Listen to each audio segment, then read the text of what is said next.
everybody. So I wanted to finally come on and do an update. I know it's been forever and a lot of y'all are probably wondering what's been going on with us.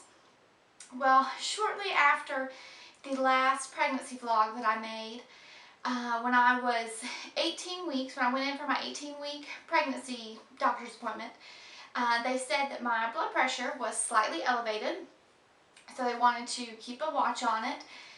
And so she was going to have me do a 24-hour urine collection to check the protein in my urine because of the high blood pressure. I wanted to make sure I wasn't getting preeclampsia.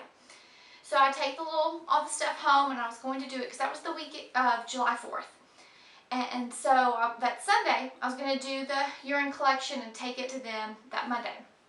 Well, Thursday of that week, July 4th, we were all over at my parents' house, and I'd been monitoring. After she said that my blood pressure was elevated, I decided to monitor it just to see, what it was at.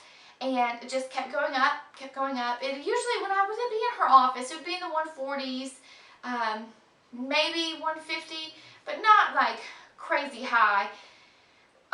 When I was checking it on the 4th of July at home, it was in the 170s, 180s, over like 100 plus. So we're like, okay, maybe it's just the blood pressure cuff that we have, because my parents just had one of the little automatic ones. So we decided to go to the fire department, have them check it, because they have the real ones and they know what to do. So we go and check it, and when we're there, my blood pressure was 173 over 107, I believe.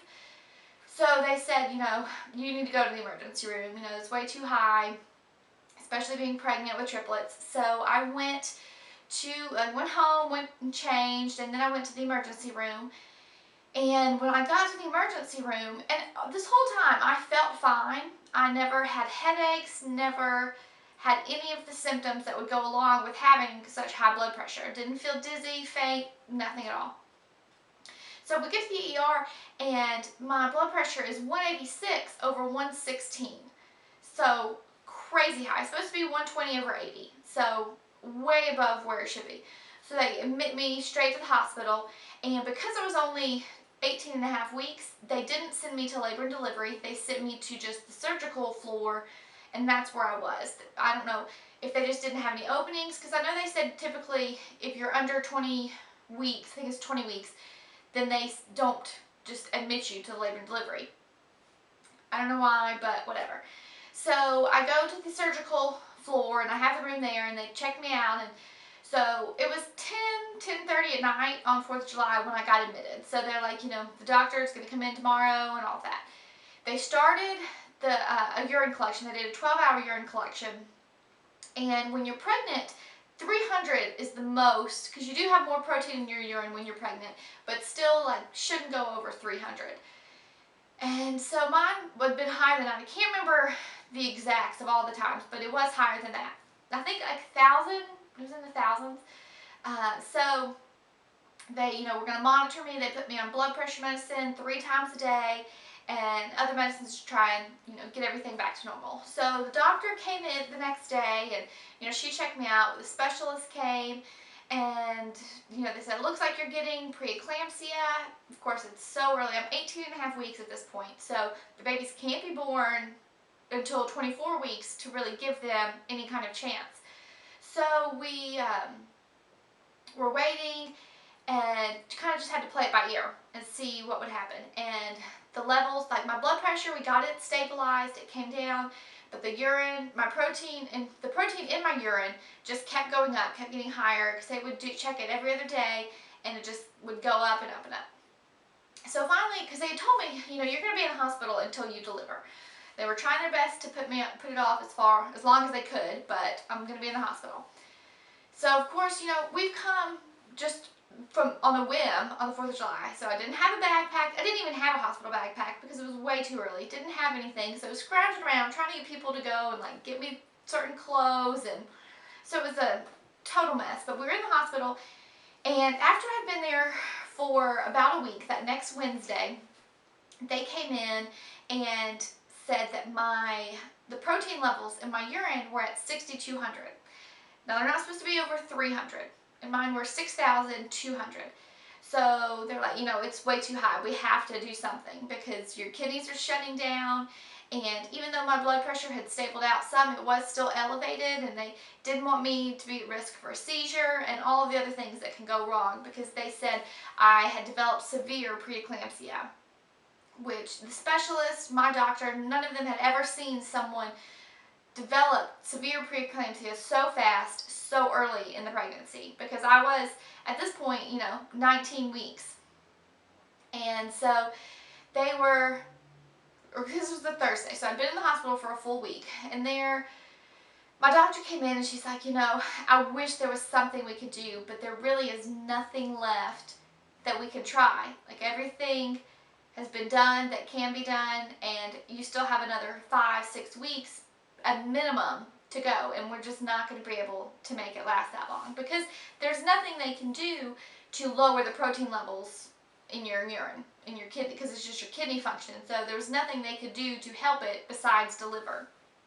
So they made the decision when I was 19 weeks and 2 days that they were going to have to induce me. And so they started the induction, and they immediately put me on a magnesium drip to keep me from having a seizure, because my levels were so out of whack. And they did the Cervidil. They injected, or they put in the Cervidil, and they did a whole pill, and they had to, not even 30 minutes later, come and take it out and put half of it back in, because my cervix, for some reason, because the first pregnancy that I lost, they did the Cervidil, and it slowly, gradually did what it was supposed to. It was even a slow process. They had to start speeding it up. Well, this time, my uterus started contracting back to back to back. There was no break in between it. So they had to do something, because they said my uterus could burst from just going from nothing to contraction after the next.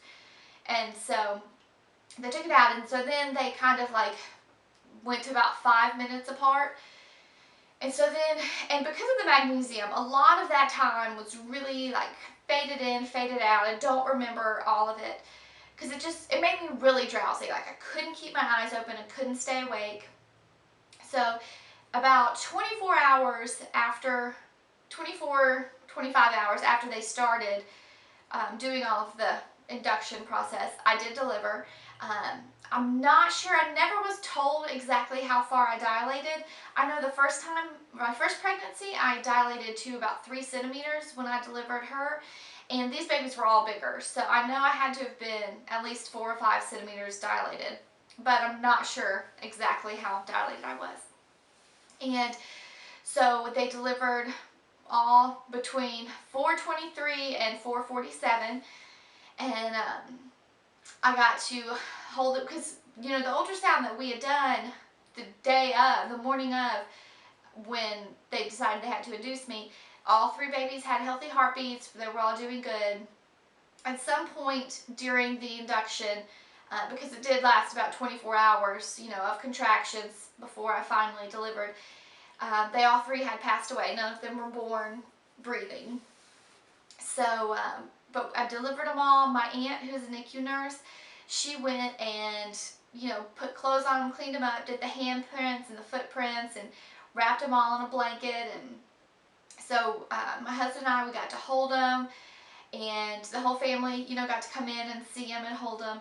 And a friend of ours, who she had suffered a loss at 31 weeks a few years ago, she came, she's a photographer, and she came and did some beautiful pictures for us. I haven't had a chance to look through all of them, just haven't been at the place where I am ready for that.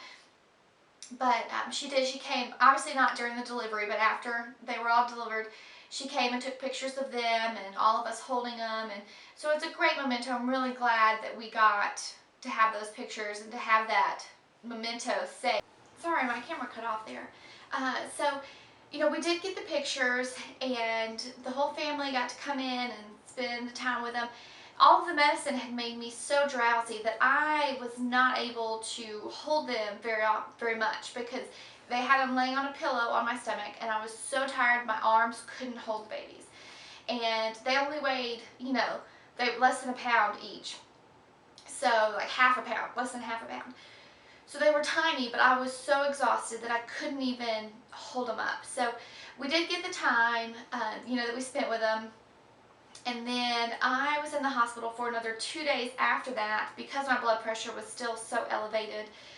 So finally that Sunday, got my blood pressure low enough that the doctor felt comfortable sending me home. And I was sent home with the medicine and had to go back every week for about 6 weeks to her office just to get it checked.